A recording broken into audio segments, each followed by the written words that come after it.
I'm Dr. Josh Merlo, and welcome to 15-Minute Philosophy. Episode 3, Bad Beliefs, Better Beliefs. We ended our last episode with a question, yet unanswered. Are religious beliefs good beliefs? We started with a broader question, whether or not religion itself was rational. And we worked our way to the response that if religious beliefs are justified, that is, if there are good reasons that can be provided for religious beliefs, then those beliefs would in fact be reasonable, rational. But what exactly count as justified beliefs? Which reasons are sufficient for justifying beliefs that have religious content? And to address those questions sufficiently, we're going to have to do a little bit of a review first. Last episode, we talked about reality, claims, and beliefs. That is to say, we talked about the things that are out there in the world.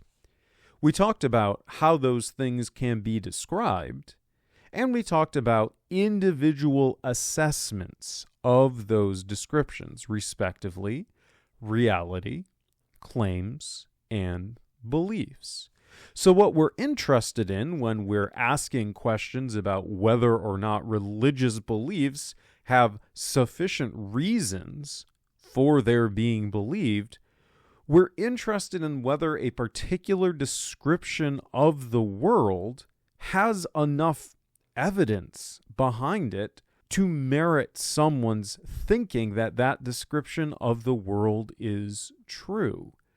To borrow an example from the last episode, if I were to tell you I have a 9-foot-tall brother, well, that's a rather odd claim. That's an out-of-the-ordinary claim. If someone were to just come up to you and say, I have a brother, well, you might just take their word for it, because that's pretty ordinary. But when someone says I have a 9-foot-tall brother, well, you'd be right to ask for a picture. You'd be right to wonder if that brother were an NBA player. You'd be right to ask for more proof than you normally would, because the claim's a little bit stranger. It's an outlier compared to other claims that we normally simply go along with, or that we normally accept with very little supporting evidence.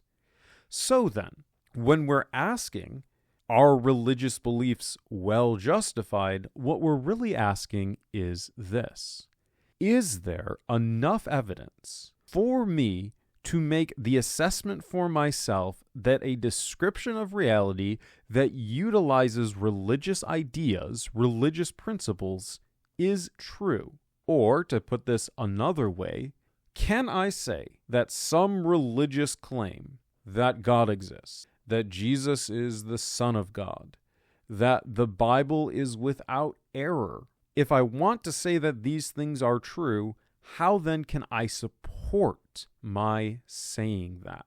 What evidence, what data, what information, what reasons are available for supporting these ideas that have a particular religious content? Again, let's go general. When we talk about supporting our beliefs, we make recourse to different kinds of evidence all the time. If you were to ask me, well, why should I think you have a brother at all? Not talking about 9-foot-tall brothers, but just a brother. I might say, well, you should think that because in the past I've been truthful. Or you should think that because here's a picture of me with my brother. These are the kind of things that we would expect as justification for that ordinary, that simple, that mundane claim. But if I were to tell you something a little bit more extraordinary, a little bit less mundane, you would rightly push me for more evidence. When I tell you that I have a 9-foot-tall brother, or if I were to tell you that it was snowing in Florida in the middle of August, well, then you would probably want a little bit more evidence from me than just I'm an honest person. You can believe me. You'd probably want a little bit more evidence than, oh, look, here's a picture with a really tall person in it. Well, how do I know that's you? And how do I know the really tall person is your brother? You'd probably want something a little bit more than, hey, look, I found on the internet someone who said it was definitely snowing down in Orlando last August. You want more evidence based on the belief. Now, there's certainly a discussion to be had about whether or not we should apply different evidentiary standards to different beliefs based on our confidence in those beliefs. In other words, whether or not we should be apportioning different amounts of confidence in our assessments of the truth or falsity of particular claims based on our intuitions, based on our biases, based on our perspectives, based on our experience, based on whatever.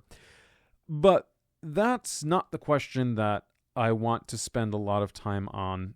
Rather, I want to investigate a disconnect that appears when we focus on religious beliefs compared to other beliefs. So let's go back to my 9-foot-tall brother example. Yes, you'd probably be right to demand from me more evidence, more justification for my belief that I do, in fact, have a 9-foot-tall brother than you would if I just told you I had a brother. But the evidence that I could provide you for my having a 9-foot-tall brother, that evidence is not going to look significantly different from the kind of evidence I would provide you for my having a brother at all. Now, you might want more evidence in order for me to persuade you to believe in my 9-foot-tall brother. You might want better evidence, that is, you might want higher quality photographs, or you might want more persons who are generally reliable telling you about this person. You might ask for something like, say, birth certificates, or maybe even some kind of genetic workup to show that I'm related to this very tall person. But all of this evidence is similar in kind to the other evidence that I would provide for, say, just having a brother. But here's something that's interesting and that's important. I don't use the same kinds of evidence when I'm arguing for the existence of a God or when I'm arguing for a miraculous healing as I do when I'm arguing for my 9-foot-tall brother.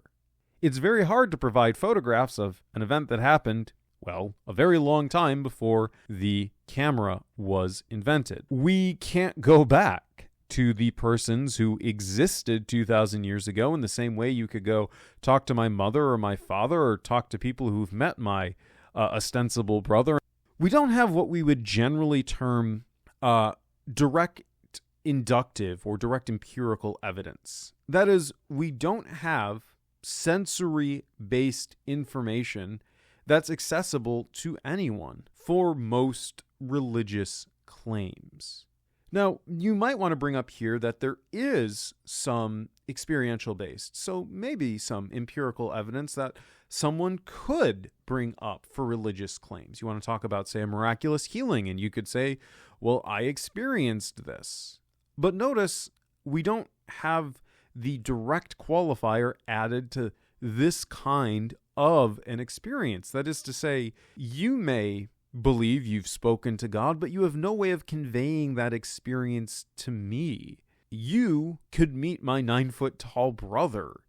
You could perform the same experiments that were performed on oil droplets to figure out electromagnetism, but you can't manifest a theophany, an experience of God, and you certainly can't manifest the exact same experience that I had or that someone else had. And because of this, religious beliefs have to be acknowledged as being different from the other kinds of beliefs that we normally evaluate. When we say, I think it's true that it is snowing outside right now, or that it is snowing in Florida in August, when we say that it's false that Josh has a 9-foot-tall brother, or it's false that it's snowing in Florida in August, we are basing these beliefs on, yes, sensory experience, but also sensory experience that is in principle shareable, sensory experience that is available in some sense to other persons. But religious experience is not like that. It is restricted to the individual persons who have the experiences. Now, yes, some religious questions can be answered in this way. That is to say, we can turn to archaeology to figure out if there was a Jesus, or we can turn to history to figure out if there was a Jesus. But that's not the same as saying we can rely on archaeology or history or sociology or the philosophy of religion to give us the same kind of answers that we can rely on chemistry or particle physics to give us answers.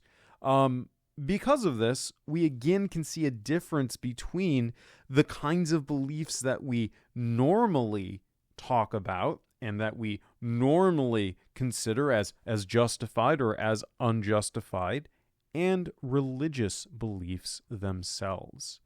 In other words, if our normal way of figuring out whether or not beliefs have enough reasons behind them doesn't work with religious beliefs, that leaves us with limited options when it comes to assessing religious beliefs.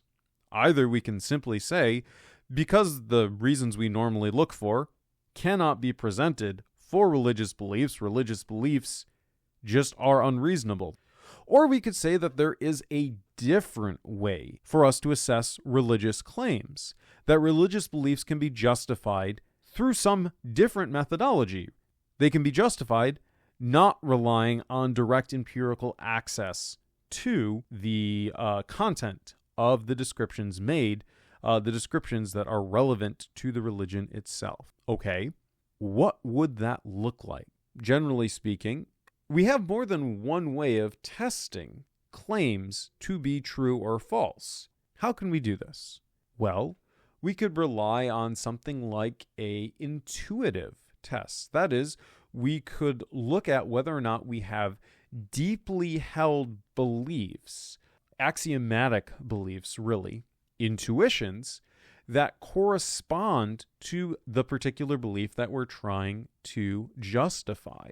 We could do consistency testing, either internal or external consistency testing of particular beliefs. Internal consistency tests are when we compare a belief to a wider system that it might be a part of. If I tell you I believe in an ethical system that prioritizes the greatest good for the greatest number of persons, that's utilitarianism, and then I tell you, but I also like providing the people closest to me with really good things, even if it hurts a bunch of other persons, you would be right to point out that either I'm acting immorally according to my own principles, or that my system just has an inherent contradiction.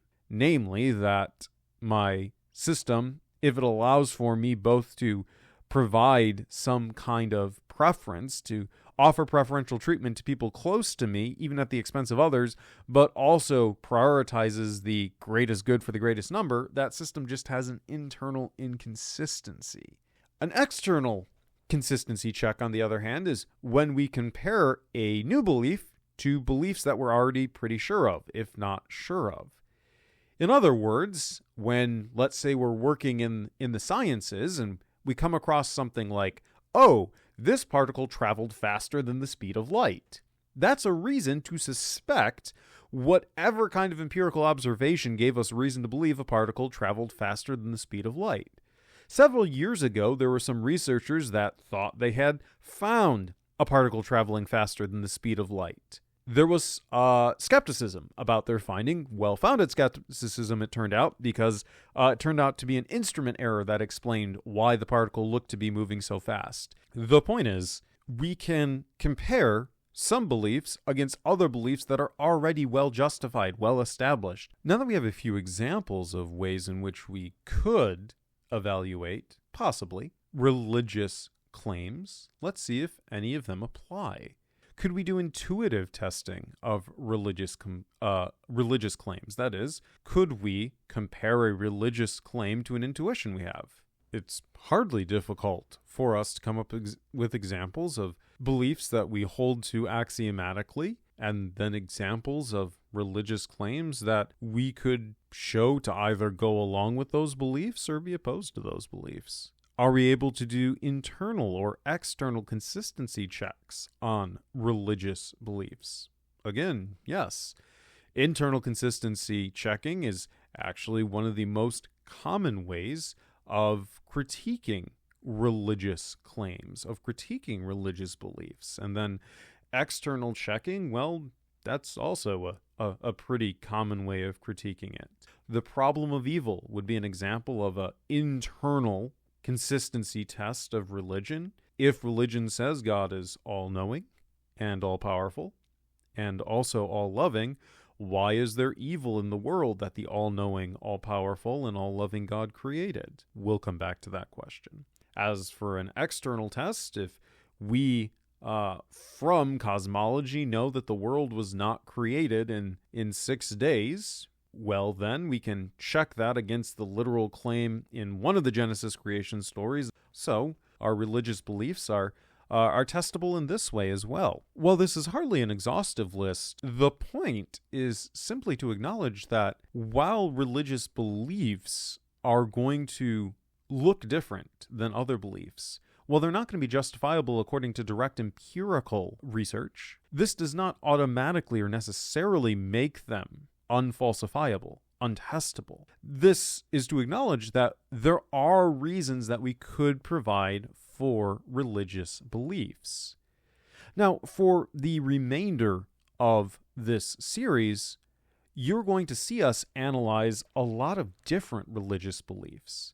You're going to see me and my co-hosts talk about whether or not particular religious beliefs do in fact meet the criteria that are presented by particular intuitive tests or internal or external consistency tests. But this is a different question than the question of whether all religious beliefs are in fact unreasonable. So, to return to what we talked about last time, because in principle, we are able to provide reasons for some religious beliefs, yes, they are in principle rational. To show that they aren't rational, given what we've just discussed, we'd have to examine every single religious belief and conclude that all religious beliefs lack any kind of reason for the belief in them, that all of them are unjustifiable, not based on principle, but rather based on actual attempts at offering reasons for them. So, to say that there could be reasonable or justified religious beliefs is not to say that all religious beliefs are reasonable or justified. There are still going to be bad religious beliefs in the same way that there can be bad beliefs about 9-foot-tall brothers. That's simply to say there are going to be some beliefs that don't have good reasons behind them, or that have some good reasons behind them but just don't match reality. That is, sometimes we're going to be mistaken about things that we think are true even when we have good reasons to think that they are true. But what's important for our purposes right now is this.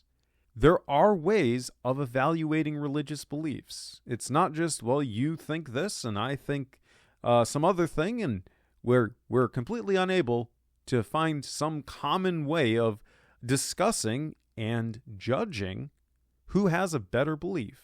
I want to end this episode with a brief discussion of the philosopher Descartes and his so-called methodological doubt. If you're familiar with Rene Descartes, another modern philosopher, roughly a contemporary with Pascal, who we talked about in episode 2, also a polymath, also a scientist, also a devout Christian, you probably know him because of either the Cartesian coordinate plane or because of his cogito ergo sum. Without diving into everything that brought about Descartes' conclusion that when there are thoughts, there exists a thinking thing, I at least want to say this much. For Descartes, beliefs are sometimes untrustworthy. Partially, Descartes believes this just because he recognizes there are things he believed that he was wrong about, And partially, Descartes entertains this as a possibility because he wants to respond to the widespread skepticism that has reappeared in Renaissance and modern Europe. Skepticism being an epistemic system, a system about knowledge, a way of thinking about knowledge that denies we can ever have certain or sure knowledge of the world.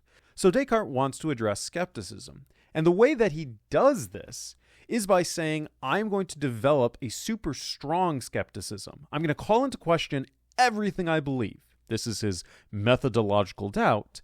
And then I'm going to show I can still come up with at least one claim I can be sure of.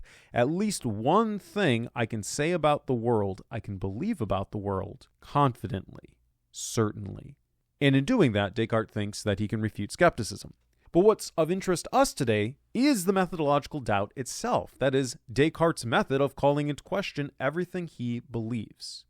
So Descartes first calls into question things that his senses show him. But it's the second thing that Descartes calls into question that we need to keep in mind now. Descartes says there might be principles of the world that we have been very sure of, but should we be sure of them? If we've ever been wrong about even one of these self-evident, these axiomatic principles, well, then we have to call them all into question. Because the reason that we hold one is self-evident, because it appears to be undoubtedly true, is the reason that we have to hold any axiom to be unquestionably true. So if we can doubt one, we must doubt them all. I bring this example up, I bring up Descartes' methodological doubt, because it's relevant to some of the reasons that we might argue for religious beliefs to in fact be justifiable, to be reasonable. If we're only relying on intuition, if we're only relying on internal consistency, that is, if we're only relying on systems that don't have obvious logical errors, well, we're relying on principles that we might be wrong about. We're relying on principles that have in fact misled us in the past.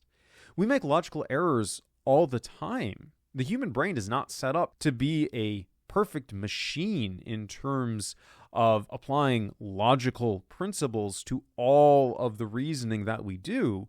The human brain is set up to be efficient. And so we believe things we shouldn't believe. We have bias. That's no fault of us consciously being prejudiced, but rather bias which just has to do with information processing in our brain. So it's something worth remembering.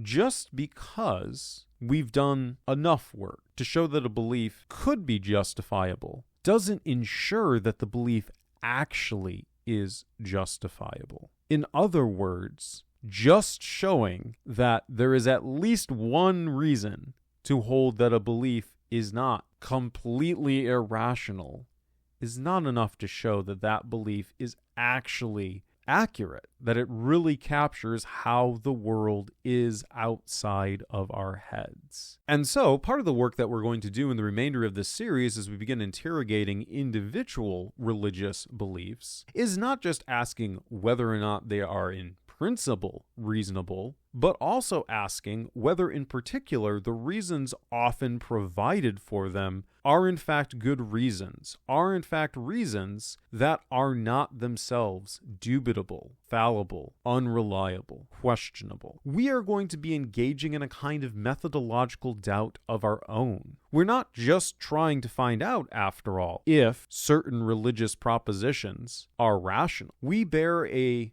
much more important interests. We want to find out if particular religious claims are in fact true, if when we believe or don't believe some description of the world with religious content, we're doing so rightly or wrongly, not just on the basis of the reasons we have for that belief, but also on the ultimate basis for assessing any way of describing, of discussing reality itself, the way the world actually is. That's all for this episode. Thank you very, very much for listening. If you have a question that you would like us to address in a future episode, please make sure to leave it in a comment or in a review. You can also send your questions to the email list that we have included in the details for the podcast. Please make sure to subscribe to 15 Minute Philosophy so that you can catch up on all of our new episodes as soon as they are available. So for myself and for the UB Newman Center, thank you again for listening, and let's stay thoughtful out there.